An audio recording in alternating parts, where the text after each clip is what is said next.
My name is Ryan Wiegmann. I'm from Highland, Illinois.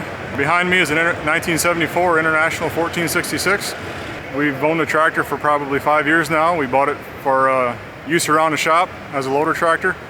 Recent events have caused that to become restored, and we've done a complete mechanical restoration on it, from the rear end to the PTO to the radiator.